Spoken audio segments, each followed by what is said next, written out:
Welcome back to my channel Swathi kitchen and vlogs. అందరూ ఎలా ఉన్నారు? నేనైతే చాలా బాగున్నాను. మీరందరూ కూడా బాగుండాలని మనస్ఫూర్తిగా కోరుకుంటున్నాను. ఈరోజు ఈ వీడియోలోని సండే రొటీన్ షేర్ చేసుకుంటున్నాను. అంటే సండే మార్నింగ్ లెగిచిన దగ్గర నుంచి అలాగే ఈవినింగ్ వరకు ఎలాంటి పని చేసుకున్నాను మా ఇద్దరు పిల్లలతో అన్నది ఈ వీడియోలో షేర్ చేసుకుంటున్నాను. మార్నింగ్ లేచింది 6 o'clockకి, సండే అయినా 6 o'clockకి లేచాను.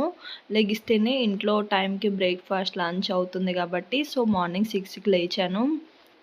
లెగిచాక కాసేపు క్లైమేట్ చల్లగా ఉంది కదా, నా ఫేవరెట్ స్పాట్లో కూర్చొని కాసేపు అలా వాకింగ్ చేసి కాసేపు అలా రీల్స్ కూడా చూసా. 6:30 అయింది. ఇంకా ఫ్రెష్ అప్ అవుదామనేసి ఇంకా ఫ్రెష్ అయ్యి ఇంకా కిచెన్లోకి అయితే వచ్చేసాను. అయితే మార్నింగ్ బ్రేక్ఫాస్ట్లోకి సండే కాబట్టి కొంచెం టైం పట్టిన బ్రేక్ఫాస్ట్ ప్రిఫర్ చేస్తా. అంటే పూరి, గారి, చపాతీ ఇలాంటివి ప్రిఫర్ చేస్తా. మిగతా టైంలో అయితే స్కూల్ టైమ్, క్యారేజెస్ ఈ బిజీలో అలాంటివి చేయడం అసలుకే కుదరదు. సో సండే కాబట్టి ఈరోజు స్పెషల్గా అయితే నేను పూరి రెసిపీ చేస్తున్నాను. మా పాపకి కూడా చాలా ఇష్టం. ఇంకా పూరి రెసిపీ కోసం నేను ఇక్కడ కర్రీ చేసేస్తున్నాను. అయితే చాలా సింపుల్గా చేసేసుకోవచ్చు. అలాగే పూరి పిండి కూడా ముందే కలిపేసి ఉంచుకున్నాను. ఇంకా 7:15 అయింది. మా చిన్న పాప కూడా లెగిసిపోయింది. ఇంకా తనని తీసుకొని ఇంకా ఎత్తుకోవాలి, లేకపోతే ఏడిచేస్తుంది. అందులో మార్నింగ్ లెగిచిన వెంటనే అయితే ఇంకా ఎక్కువ ఏడుస్తుంది. సో తనని ఎత్తుకొని ఇంకా పూరీ కర్రీ ప్రిపేర్ చేస్తున్నాను. చాలా సింపుల్గా చేసేస్తున్నాను. మామూలుగా అయితే పొటాటోస్ బాయిల్ చేసి ఇక్కడ కర్రీలో ఈ టైంకి వేసి వాటర్ వేస్తాను. కానీ ఈసారి అలా కాకుండా డైరెక్ట్గా చేస్తున్నా. అంటే ఆయిల్ వేసుకొని తాలింపు పెట్టేసుకొని ఆనియన్స్, క్యారెట్, మీ దగ్గర ఉంటే గ్రీన్ పీస్, ఫ్రెంచ్ బీన్స్ కూడా వేసుకుంటే బాగుంటుంది. వేసుకున్న తర్వాత టమాటీలు వేసుకొని వాటర్ వేసుకొని పసుపు, ఉప్పు, కారం, కొంచెం గరం మసాలా కూడా వేసాను. వాటర్ బాయిలింగ్ అయిన తర్వాత ముందుగా శనగపిండిని ఇక్కడ కలిపేసుకొని ఉంచుకున్న వాటర్లో దాన్ని కూడా మిక్స్ చేస్తున్నాను. ఇక్కడ వెజిటేబుల్స్ లాంటివి ఎక్కువ వేస్తే కర్రీ అన్నది కొంచెం థిక్గా వస్తుంది, అప్పుడు బాగుంటుంది. ఇంకా కర్రీ అయితే చేసేసాను. కర్రీ చేసేసరికి 7:30 దాటేసింది. 7:45 అలా అవుతుంది. ఇంకా పూరీ కూడా చేసేద్దామనేసి పూరీ కోసం ఇక్కడ కొంచెం పిండి పక్కన పెట్టుకున్నాను. పూరీలు అన్నవి పొంగుతూ సాఫ్ట్గా, లోపల సాఫ్ట్గా ఉండి బయట కొంచెం క్రిస్పీగా తగిలి బాగా పొంగాలంటే కొంచెం గోధుమ నూక కలపండి. బొంబాయి రవ్వ అంటారు కదా, అది ఒక 2 to 3 టేబుల్ స్పూన్స్ వరకు కలిపితే పూరీ పిండిలో బాగుంటుంది. మనం చేసుకున్న క్వాంటిటీని బట్టి కొంచెం పెంచుకోవచ్చు. అలా చేయడం, గోధుమ నూక కలపడం వల్ల ఏంటంటే ఎక్కువసేపు పొంగుతూ ఉంటే ఇంకా లోపల కూడా చాలా సాఫ్ట్గా ఉంటుంది, ఏమీ అవ్వదు. ట్రై చేసి చూడండి. ఇంకా పిండి అన్నది ఇలాగా ఈక్వల్గా రావడానికి నేను ఇలాగా చాకుతో అన్నీ ఈక్వల్ పార్ట్స్గా కట్ చేసుకొని ఇంకా పూరీ అన్నది పామేస్తున్నాను. ఇంకా పామేసుకున్న తర్వాత ఇంకా మా పాప కూడా మధ్యలో చాలాసేపు అల్లరి చేసింది. తనని ఎలాగో ఒకలా కొంచెం చేసుకొని అలా ఫాస్ట్గా ఇక్కడ పూరీలు అయితే ఒకటి తర్వాత ఒకటి పామేసుకుంటున్నాను. ముందైతే పూరీలు నేను పామేస్తున్నాను. తర్వాత డీప్ ఫ్రైకి ఆయిల్ పెట్టేసుకొని ఇంకా ఫ్రై చేసేస్తున్నాను. ఎందుకంటే అటు ఆయిల్ ఇటు ఇది మేనేజ్ చేస్తూ మధ్యలో మా పాపను కూడా మేనేజ్ చేయడం కొంచెం కష్టం కాబట్టి పూరీలన్నీ త్వరగా ఒకటి తర్వాత ఒకటి ఇంకా పామేశాను. ఇంకా డీప్ ఫ్రైకి ఆయిల్ పెట్టుకొని ఆయిల్ హీట్ అయిన తర్వాత పూరీకి అన్నది ఎప్పుడైనా ఆయిల్ కొంచెం హై ఫ్లేమ్లో ఉంటేనే పూరీలు అన్నవి చక్కగా పొంగితే అండ్ లోపల కూడా సాఫ్ట్గా ఉంటాయి. కొంచెం మీడియంలో పెట్టిన పర్లేదు, సిమ్లో పెడితే మాత్రం అసలుకే పొంగవు, ఆయిల్ కూడా ఎక్కువ పీల్చేస్తాయి. సో చూసారు కదా, చాలా చక్కగా పొంగాయి. ఇంకా అలాగే నేను పూరీస్ కూడా మరీ పెద్ద సైజ్ అయితే ఇష్టపడను. చిన్నగా చిట్టి పూరీలు చేస్తే నాకు బాగా ఇష్టం. అదేవిధంగా ఇక్కడ పూరీలన్నిటినీ ఫ్రై చేసేసుకున్నాను. ఈలోపు కొంచెం మా పిల్లలిద్దరికి కూడాను ఏవైనా కాసేపు ఫ్రెష్ అప్ అవ్వమన్నాను. మా పెద్దమ్మాయి కూడా లేచింది. చిన్నమ్మాయికి మాత్రం ఒక బిస్కెట్ ఇచ్చాను. ఈ పూరీ ఫ్రై చేసినంతసేపు తనని మధ్యలో ఎత్తుకుంటున్నా, మధ్యలో తీస్తున్నా. ఎందుకంటే ఆయిల్ కదా, కొంచెం భయమే అయినప్పటికీ బాగా ఏడుస్తే ఇంకా ఎత్తుకున్నాను. ఇంకా తొందరగా పూరీలు అన్నవి ఫ్రై చేసేసుకుంటున్నాను. అయిపోయిన తర్వాత ఇంకా మార్నింగ్ 8:30 అయిపోవచ్చింది. ఇంకా చిన్నమ్మాయి లేచింది 7 o'clockకి కదా. మా చిన్న పాపకి ఇంకా ఆకలేస్తూ ఉంటుందని తొందరగా బ్రేక్ఫాస్ట్ అయితే ప్రిపేర్ చేసి హాట్ బాక్స్లో పెట్టేస్తున్నాను. ముందు కర్రీ చేసి తర్వాత పూరీ చేస్తున్నా, ఎందుకంటే పూరీలు అన్నవి చల్లగా అయిపోయినా బాగోదు కదా. సో అందుకే ఇంకా పూరీలన్నీ ఒకటి తర్వాత ఒకటి చేసేసుకొని ఇంకా హాట్ బాక్స్లో పెట్టేశాను. ఇంకా తనకి స్నానం పోయడానికి గీజర్ ఆన్ చేసుకొని సిర్లాక్ కలిపేసి ఉంచుకున్నా. స్నానం పోసిన వెంటనే ఆకలేస్తుంది. ఎప్పుడు 8:30కే పెట్టేస్తే సండే కాబట్టి లేట్ అవుతుంది కదా అనేసి తొందరగా సిర్లాక్ కలిపేసుకొని ఇంకా స్నానం పోసి తనకి తినిపించేశాను. ఇంకా పిల్లలిద్దరికీ తినిపించాక మా చిన్నమ్మాయికి తినిపించాను. తర్వాత ఇక్కడ టీవీ ఆన్ చేసుకుంటే వకీల్ సాబ్ సినిమా వస్తుంది. ఇంకా నేను మా పెద్దమ్మాయి కలిపి సర్వ్ చేసుకున్నాం.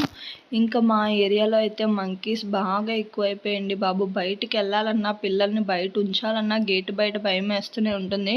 24/7 వాచ్ చేసుకుంటూ ఉండాలి లెగిసుంటే. ఇంకా బయట కూడా ఎక్కువ, అందుకే నేను ఇక్కడికి వచ్చిన తర్వాత ఎక్కువగా పప్పులు, పలుకులు ఇలాంటివి ఏవి పెట్టట్లేదు. పెట్టిన మంకీస్ లేనంతసేపు చూసుకొని వాచ్ చేసుకుంటూ ఉండాలి ఏదైనా బయట పెడితే.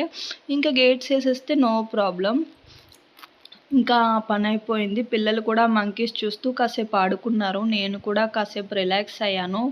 ఇంకా మంకీస్ ప్రాబ్లం అయిన తర్వాత ఇక్కడ మీషో నుంచి నాకు ఇక్కడ ఒక ఆర్డర్ వచ్చింది. ఇది కప్స్ స్టాండ్ చాలా బాగుందండి. క్వాలిటీ అయితే చాలా బాగుంది. కాకపోతే నా దగ్గర ఉన్నవి పెద్ద కప్స్, వాటికి ఇవి సెట్ కాలే. ఈ చిన్న చిన్న కప్స్, వైట్ కప్స్కి అయితే ఇది చాలా బాగుంది. చిన్న కప్స్ వాళ్ళు ఇది ప్రిఫర్ చేస్తే ఈ కప్ స్టాండ్ బాగుంది. నా దగ్గర పెద్ద పెద్ద కప్స్ ఉన్నాయి. దానికోసమే నేను మెయిన్ ఆర్డర్ పెట్టా. చూసారు కదా, ఈ వైట్ కప్స్ అండ్ ఈ పింక్ కప్ కోసమే నేను ఈ కప్ స్టాండ్ ఆర్డర్ చేశా. తీరా చూస్తే వాటికి సెట్ అవ్వలేదు ఇది. ఇందుకే ఇంకా రిటర్న్ పెట్టేస్తున్నాను మీషో ఆర్డర్. ఇంకా అలాగే కాసేపు రిలాక్స్ అయ్యాను. అయిన తర్వాత ఇక్కడ లంచ్లోకి 1 పాట్ మీల్ అంటారు కదా, సో సింపుల్గా 1 పాట్ మీల్ చేద్దాం అనుకుంటున్నా. ఎందుకంటే మా హస్బెండ్ కూడా గెట్ టుగెదర్ ఉందని చిన్న ఫంక్షన్ వాళ్ళ ఫ్రెండ్స్తో ఉంటే పార్టీకి వెళ్ళారు. సో నాకు మా పాపకే కాబట్టి సింపుల్గా అయిపోయిన రెసిపీ ఏదైనా చేద్దామంటే, బిర్యానీ చేద్దామంటే మళ్ళీ కర్రీ చేయాలి. పోనీ ఇంకేదైనా చేద్దామంటే, రైస్ చేద్దామంటే పప్పు, కూర ఏదో ఒకటి అలాగా అవుతుంది కాబట్టి, సండే కాబట్టి సింపుల్గా అయిపోవాలి అండ్ టేస్టీగా ఉండాలని ఇది ట్రై చేశాను. పన్నీర్ బిర్యానీ చేస్తున్నాను. సింపుల్గా 1 పాట్ మీల్గా ఉంటుందని. ఇంకా అయితే ఫ్రిడ్జ్లో నుంచి నాకు అవసరమైన కూరగాయలన్నిటినీ తీసేసుకొని ఒకటి తర్వాత ఒకటి కట్ చేసుకుంటున్నాను. ఇక్కడ నా దగ్గర ఉన్న ఆనియన్స్, క్యారెట్, పచ్చిమిర్చి అవే అవైలబుల్గా ఉన్నాయి. మీకు కావాలనుకుంటే ఆ పన్నీర్ బిర్యానీలోకి కొంచెం గ్రీన్ పీస్ అలాగే ఫ్రెంచ్ బీన్స్ కూడా యాడ్ చేసుకోవచ్చు. నా దగ్గర అవైలబుల్గా లేదు. ఇంకా టమాటీస్ ప్యూరీ చేస్తాను, అందుకే ఒక మిక్సీ జార్లోకి తీసుకున్న. పన్నీర్ కొంచెం పెద్ద సైజు ఉంది, అందుకే హాఫ్ కట్ చేసుకొని బాక్స్లో పెట్టి ఫ్రిడ్జ్లో స్టోర్ చేస్తున్నాను. మిగతా హాఫ్ తోటి ఇప్పుడు నేను ఇక్కడ బిర్యానీ చేస్తున్నాను.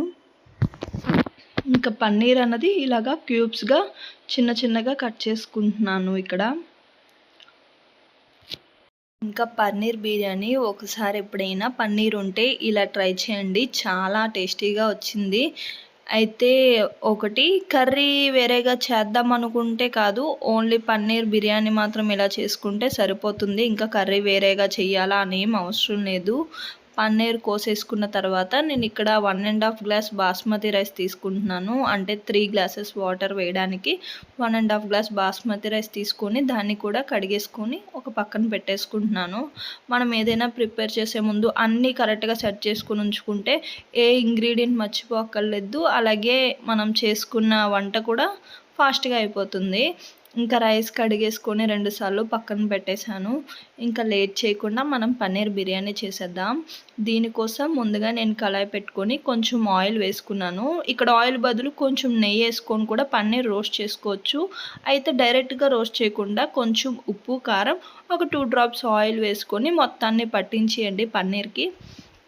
ఈ ఉప్పు, కారం పట్టించాక డీప్ ఫ్రై ఆయిల్లోని ఫ్రై చేసుకోవాలి పన్నీర్ మొత్తాన్ని రోస్ట్ చేసుకోవాలి. ఇక్కడ నేను ఆయిల్ బదులుగా మీరు నెయ్యి కూడా యూస్ చేసుకోవచ్చు. నేనైతే ఇక్కడ డైరెక్ట్ ఆయిల్లోనే పన్నీర్ రోస్ట్ చేస్తున్నాను. ఒక 2 మినిట్స్ ఉంచుకొని అలాగా కొంచెం స్లోగా చేయాలి, కొంచెం టైం అయితే తీసుకుంటుంది. సో పన్నీర్ అన్నది రోస్ట్ చేసుకొని ఒక ప్లేట్లోకి తీసేసుకోవాలి. ఇలా గోల్డెన్ బ్రౌన్ కలర్ వచ్చిన తర్వాత పన్నీర్ అన్నది ఒక ప్లేట్లోకి తీసుకుంటున్నా. ఏ ప్లేట్లో అయితే పన్నీర్కి మసాలా పెట్టానో దాన్ని వాష్ చేసేసుకొని నేను అందులోకి తీసేసాను. ఇప్పుడు అదే కడాయిలోకి కొంచెం ఆయిల్ కావాలంటే ఎక్స్ట్రా వేసుకోండి, లేకపోతే లేదు. కొంచెం బిర్యానీ మసాలాలు ఉంటాయి కదా, నా దగ్గర ఉన్న చెక్క, లవంగ మొగ్గలు, యాలక్కాయలు, అలాగే ఇంకా బిర్యానీ ఆకు వేసాను నేను ఇక్కడ. కొంచెం షాజీరా కూడా వేసాను. అందులోనే 10 నుంచి 15 వరకు జీడిపప్పులు కూడా ఉన్నాయి వేసాను. కాజు అన్నది కంప్లీట్లీ ఆప్షనల్, నచ్చితే వేసుకోండి, లేకపోతే లేదు. అలాగే కొంచెం ఆనియన్స్, పచ్చిమిర్చి, క్యారెట్ కూడా వేసుకున్నాను. ఆనియన్స్ అన్నవి బాగా ఫ్రై అవ్వాలండి. గోల్డెన్ బ్రౌన్ కలర్ వచ్చినంత వరకు ఫ్రై అయితే కొంచెం టేస్ట్ బాగుంటుంది. సో ఆనియన్స్ అన్నవి బాగా ఫ్రై చేసుకోండి. అందులోనే క్యారెట్, ఇంకా మీకు నేను చెప్పాను కదా గ్రీన్ పీన్స్ ఉంటే ఖచ్చితంగా వేసుకోండి, బాగుంటుంది. అలాగే కొంచెం అల్లం వెల్లుల్లి పేస్ట్ కూడా వేసుకున్నాను. ఆనియన్స్ ఫ్రై అయ్యాక ఇంకొంచెం సేపు కలిపేసుకొని ఇందులోకి నేను ముందుగా చేసుకున్న టమాటా ప్యూరీ 2 టమాటాస్ తీసుకున్నాను. వాటిని కూడా ప్యూరీ చేసేసుకొని వేసుకుంటున్నాను. ఇందులోనే కొంచెం ఉప్పు వేసుకొని కలిపేసుకొని మూత పెట్టుకొని మధ్య మధ్యలో కలుపుకుంటూ ఉండండి.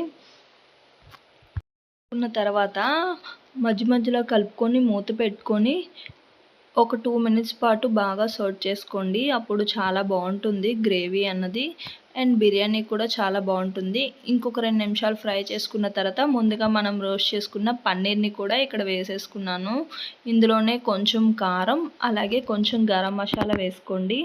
అలాగే కొంచెం పుదీనా, కొత్తిమీర కూడా ఉన్నది, సో వాటిని కూడా వేస్తున్నాను. బాగుంటుంది, ఏం పర్వాలేదు, ఉంటే వేసుకోండి.